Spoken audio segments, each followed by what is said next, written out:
Bonjour et bienvenue, chers frères et sœurs, vous qui nous suivez un peu de partout dans le monde. Vous êtes sur Elonga TV, votre chaîne, dans votre émission Espace des leaders, présentée par David Miokomele. Aujourd'hui, j'ai le réel plaisir de vous faire cette petite vidéo. Comme vous le savez, finir une année, c'est une grâce de la part de l'Éternel. Et commencer une nouvelle année, c'est aussi une grâce que nous recevons de notre Dieu. Voilà. Comme vous le savez, l'année 2023, on a vécu beaucoup de choses. Il y a certaines choses qui ont marché, il y a certaines qui n'ont pas marché. Voilà, c'est ça la vie. Il y a certaines personnes qui ont été frappées par des maladies, par des épidémies. Leur économie n'a pas été toujours maîtrisée. Voilà, c'est ça la vie. Il y a certaines personnes qui ont été éloignées de leur famille, c'était pas du tout facile à gérer. Il y a certaines qui ont eu des problèmes dans leur couple, il y a certaines personnes qui ont eu à passer des moments difficiles, parfois dans des prisons, parfois ils étaient innocents, voilà. Même aujourd'hui, nous remercions l'Éternel pour cette grâce parce que personne ne peut dire aujourd'hui qu'il a assuré sa vie pour avoir l'opportunité d'être en vie, à bonne santé en 2024. Je pense qu'il y a certaines personnes qui étaient économiquement bien assises, mais ils n'ont pas eu l'opportunité de voir cette année. Ils avaient tout. Ils avaient même leur médecin traitant. Ils avaient tout ce qu'il fallait. Ils avaient les moyens financiers pour se faire soigner dans des hôpitaux, des standards modernes.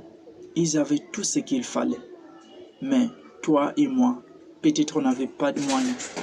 Mais juste par la grâce de Dieu, nous avons eu cette opportunité, cette grâce de la part de l'Éternel d'être en vie. Donc nous ne pouvons que remercier le Maître de Providence pour cette grâce que nous avons reçue de lui.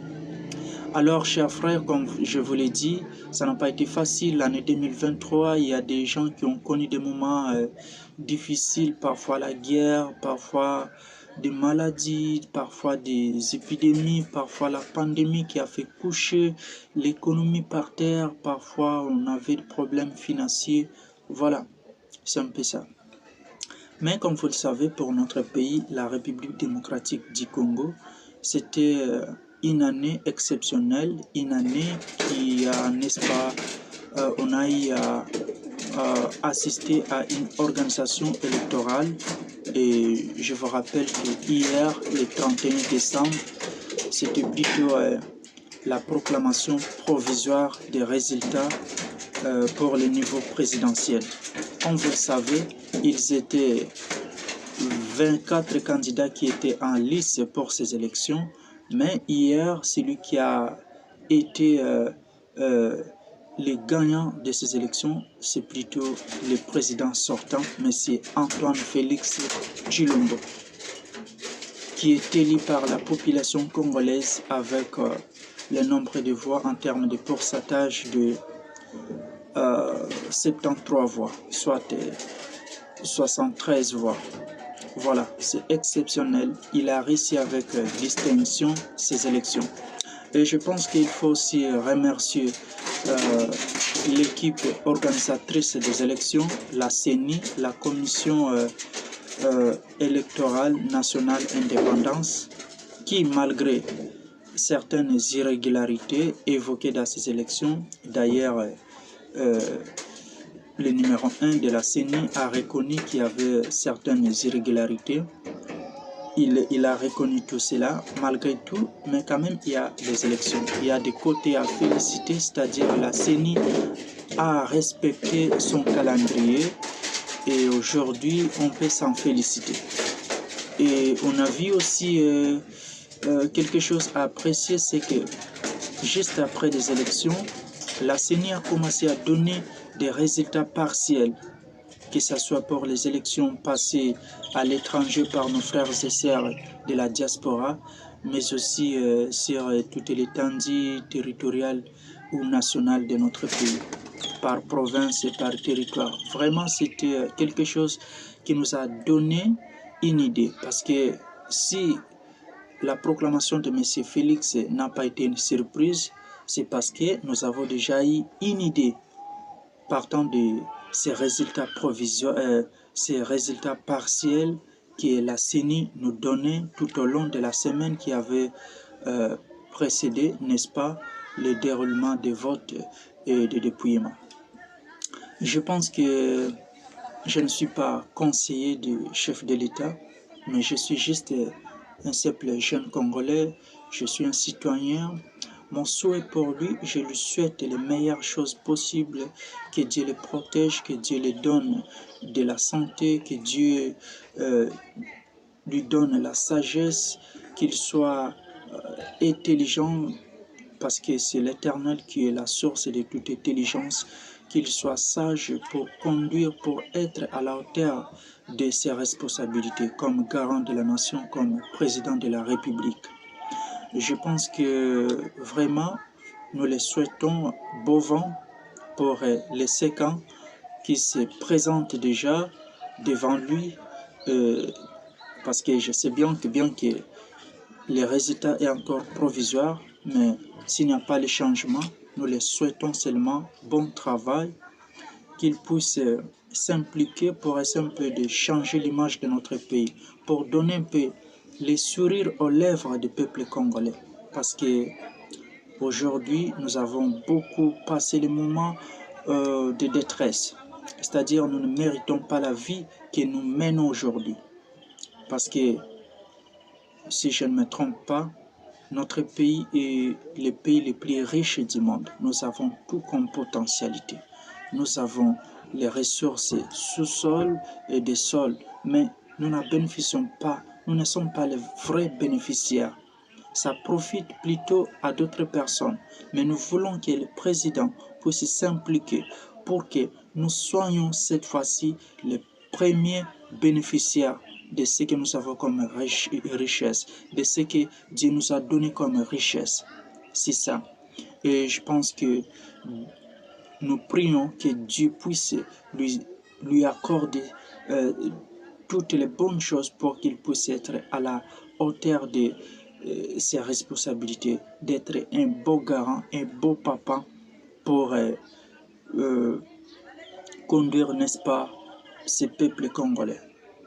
Et je rappelle aussi que la CENI aussi nous a promis qu'après quelques lendemains, soit le 3 janvier, ça sera déjà la proclamation aussi pour le niveau de la législation nationale comme provinciale.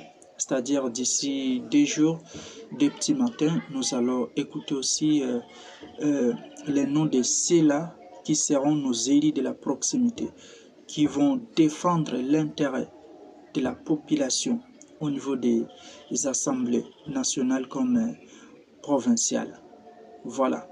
Nous recommandons aussi à ceux-là qu'ils soient responsables parce que nous les avons vus ici. Nous avons vu les moments qu'ils étaient venus auprès de la population. Ils sont venus comme des agneaux. Ils étaient ici pour solliciter l'appui, les voix de la population, en fait qu'ils deviennent des députés pour défendre l'intérêt. Parce que je n'imagine pas qu'il y avait un candidat qui avait dit le contraire. Parce que tout girait sur le fait qu'il parte là pour l'intérêt de la population de sa base. Et nous les appelons aussi ceux qui auront la chance parce que ce n'est pas tout le monde qui va réussir ces élections, mais c'est là qui auront l'opportunité, qui auront la confiance de la population d'être élus les députés, qu'ils puissent être responsables de leur engagement, qu'ils travaillent pour l'intérêt de la population de la base. Parce que un peu plus tard, soit en février, ça sera les élections de gouverneurs pour chaque province. Parce que le plus souvent, nous avons constaté que beaucoup de nos députés sont manipulés à la veille de ces élections pour élire la personne qui se présente devant eux avec une enveloppe de corruption. Mais cette fois-ci, que vous puissiez faire un peu la volonté de la population. Votez les personnes, votez soit les gouverneurs qui vont aider ce pays, qui vont aider la vision de M. Félix à se concrétiser. La vision qui met la population au centre. Voilà, c'est ça que nous recommandons à nos députés qui seront élus. Parce que la CENI est en train de faire son travail dans sa cuisine. Elle est en train de compiler les résultats pour essayer un peu de proclamer celui le plus méritant sur la liste. Voilà, donc comprenez par là que la personne qui va opter plus de voix, c'est la personne qui sera proclamée comme député. Mais attention, il y a aussi là les systèmes de seuil, c'est-à-dire si votre parti n'atteint pas les seuils, il y a possibilité aussi que vous puissiez avoir plus de voix, mais pour ne pas être proclamé, parce que votre parti n'a pas eu les seuils recommandés par la CENI. Et je pense que tous ces calculs, ça sera fait par la CENI pour proclamer les vrais gagnants dans ces élections. Merci, c'est un plaisir pour moi.